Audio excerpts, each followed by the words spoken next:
Well, as you are 1 week away from truly being able to proclaim that you are a expert in the neuroscience of gratitude. This is Unit 2, Week 3, our last week of immersing ourselves in gratitude work. And then the following week, we'll start our book club, which is reading the book Tribe. I think most of you have a copy of that, but if you don't, go ahead and get that taken care of immediately.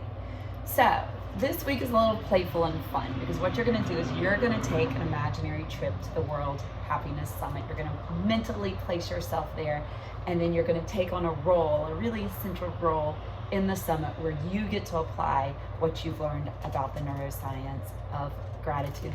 It is always so fun for me to see what you come up with this. And as we're also wrapping up this unit, you're going to be doing a little more work getting ready for the Catalyst Conference, meaning that you are really at this point are about to commit to what group you want to focus on for the project. This needs to be a group that you have a true interest in, that you feel motivated to help, that you carry a sense of empathy for, and it can be anywhere around the world, right?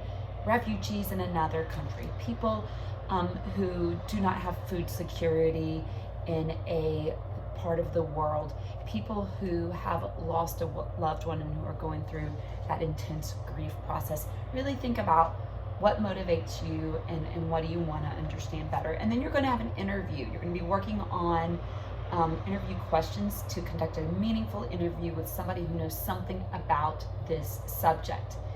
Don't let the fact that you've got to interview somebody stop you from picking any topic you want, because I can help you figure out somebody to interview if you feel stuck on that.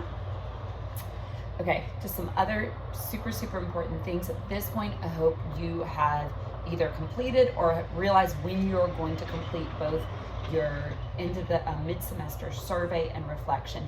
That reflection is so important because what happens is what you write gets cut and pasted into this very official looking document that gets sent out to you, your parents, your school, your principal, your site director, everybody at your school who's involved in your academic life will see it. So you want it to reflect well on you. So give that some time, effort, and thought. If you haven't completed it by the 17th, then GOA will be in touch with you, because otherwise they send out this blank report and that doesn't look so great. So I've started looking at your TED Talks on gratitude, and I love it. I love to hear how you think. I love to hear how you're motivated by this. If I haven't graded yours yet, it's because it's going to happen later on today. But it is, think of what this does to my brain, right? I get to sit and watch TED Talk after TED Talk that inspires me to think about the neural pathways in my brain and how to improve the way I experience life. So gratitude to you. I love the way you're processing this information. You truly are curious students who are doing exactly what I hoped you would do with the assignment, and I hope you're proud of that progress. Finally, twist me. So I'm going to ask that you twist me something super duper meaningful from the past. Super duper may be a bit of too much pressure there. Something that's meaningful from the past. An example that comes up to me, and the reason why I came up with this one is I was cleaning out my desk drawer at work the other day, and I came across an email that I printed out, and it was